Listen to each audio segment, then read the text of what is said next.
Welcome friends to my channel, The Spice Master, the channel which explores the exotic world of spice and its use in daily cooking as well as its medicinal property.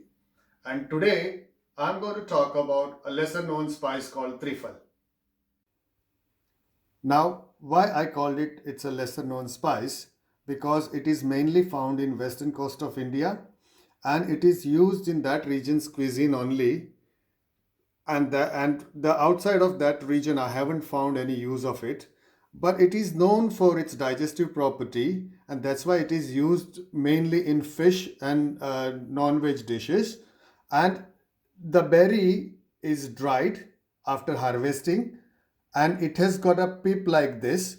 Now what we do is that we remove the pip and the inside pip is discarded, only the outer hard shell is used.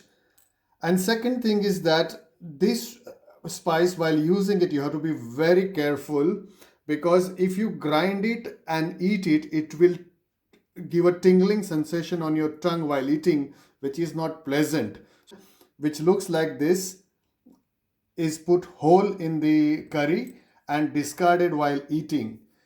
Now this spice has a flavor of little bit lemony ting and woody aroma, and it is somewhat similar to Sichuan pepper, but Sichuan pepper is smaller in size while this one is larger, and it is mainly used, as I said, in the coastal cuisine with coconut based gravies. Okay friends, so using trifle, I'm going to make a classical Goan dish, Shagoti or Zakuti. And for that, I am using 600 grams of chicken thigh, which is boneless, which I have marinated in ginger garlic paste, salt and little bit of turmeric, and kept it aside for an hour. Interesting part of this dish is there are 15 different dry spices we are going to use, which I am going to list in the description below my video, but I am going to explain it slowly. We are going to use one bay leaf, one small cinnamon stick which I have broken in two, few peppercorns, around 10 to 15 peppercorns, 2 green cardamom, 3 cloves, 1 mace or javantri, which is the outer cover of nutmeg, a small piece of nutmeg, star anise, fenugreek seeds few, around 10 to 12 seeds only, 1 teaspoon of fennel seeds, 2 teaspoon of coriander seeds, 2 teaspoon of cumin seeds. I have taken 8 red chillies. You can increase or decrease quantity as per your liking, but this is meant to be a spicy dish, so I have used it. I have taken 1 tablespoon of poppy seeds, 2 teaspoon of caraway seeds, or what we call it as shahi jeera. And again, I'm going to use around 4 trifle, which I'm going to fry it in the oil first. Also desiccated coconut 75 grams. I am using around 7 cloves of garlic, 1 inch of ginger, 2 medium size onion which you have to roughly slice. I have done one slicing, I'll be finishing it off later. And what we are going to do is that we are going to dry roast the spices, onion, ginger, garlic together, and then grind it into a fine paste. Cooking will require around 50 ml of vegetable oil. Then I'm going to use around 40 ml of vinegar. If you get coconut vinegar, it is much desirable. And I'm using 1 tablespoon of tomato paste. You can use fresh tomato as well, but as I always said, the tomato paste gives intense color and flavor, so I prefer to use tomato paste. And for tempering, I'm going to use 1 teaspoon of mustard seeds and 5 to 6 curry leaves. Finally, last but not least, salt, the main ingredient which is going to bring out all the flavors together as per taste. And what we'll do is that we'll use little salt for the paste what we are going to use, and little bit we'll adjust it later on for the seasoning. Okay friends, now to prepare Sagoti's paste, what I have done is I have taken a deep pan, non-stick pan, and I have put it on a low medium flame, and I'm going to start with dry roasting the spices. Except Triphala, I am going to dry roast all the spices together.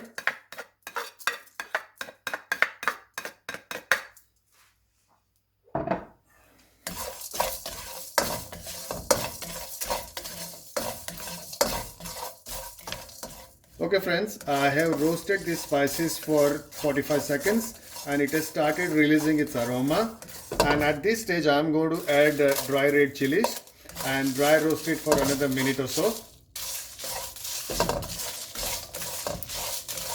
Now I have dry roasted chili also for 2 minutes, and you can make out by heady smell of spicy chili aromas going in your nostrils.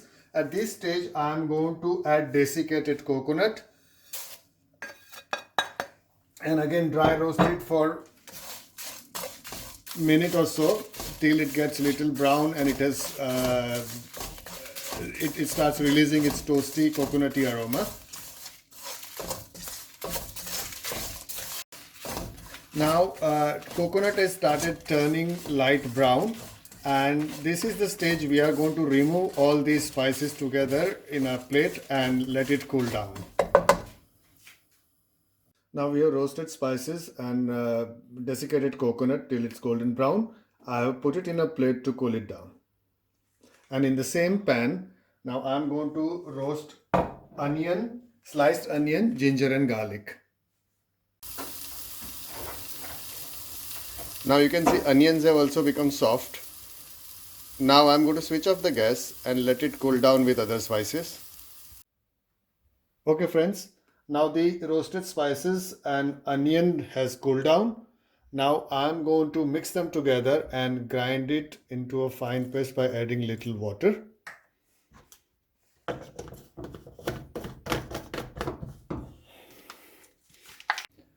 So now I have ground all the spices and roasted onion together, and what we get is a smooth paste like this. Before cooking, I would like to tell you that the ingredients I have shown, it has made more than enough paste for 600 grams of chicken. So what I have done is that I have taken 3/4 of paste for today's cooking, and rest of it I have kept it in an airtight container in a fridge, which I will be using within a week's time to make any other dish of my liking. Now on a medium flame in a deep non-stick pan, I have taken 50 ml of oil and I have kept it for heating. Now I'm going to add Triphala first, then I'm going to add mustard seeds,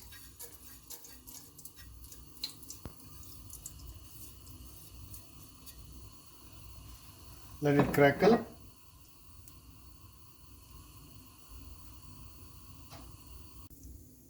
Now you can see the mustard seeds have started crackling. Now I'm going to add curry leaf,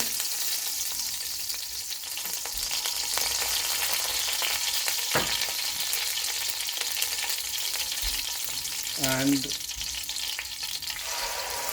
I'm adding the paste.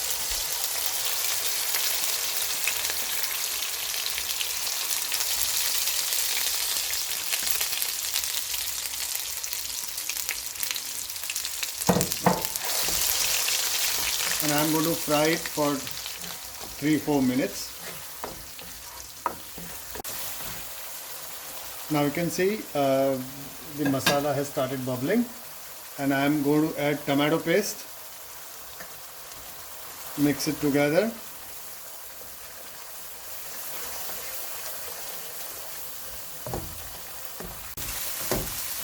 Now you can see how the color of the masala has changed, and that's why I always recommend using tomato paste, because it brings flavor as well as it gives intense color. Now I'm going to add chicken, and chicken I have already marinated, as I told you before, in salt, ginger garlic paste and turmeric, and I'm going to fry, turn it, coat both the sides and make sure that all the masalas are properly coated on chicken pieces.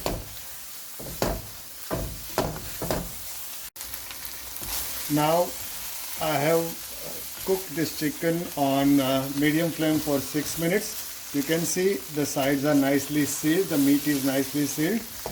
The paste or the masala has completely covered all the chicken pieces. Now at this stage I am going to add vinegar, around 40 ml of vinegar.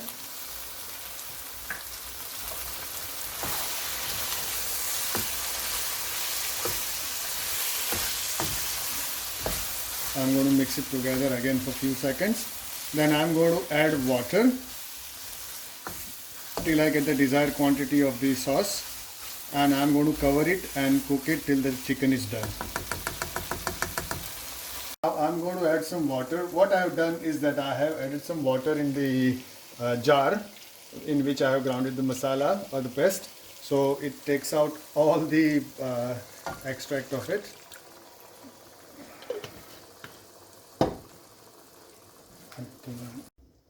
Now I have added 400 ml of water into it, and I'm going to cook this for further 15 minutes, and I'm going to adjust salt and all at the end. It's been 15 minutes. Now I'm going to check if it is cooked and check for the salt and seasoning. It's thickened. It's nicely thickened, and still it's bubbling, so it will be a little liquidy. Once it's settled down, it will get more thicker. Now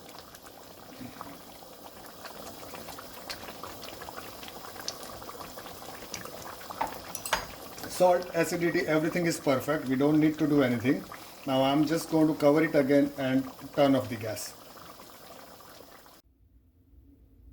So chicken shagoti is served with steamed rice, cucumber and tomato salad, and bit of garnish of coriander. If you have liked my video, please share, subscribe and comment below. Thank you.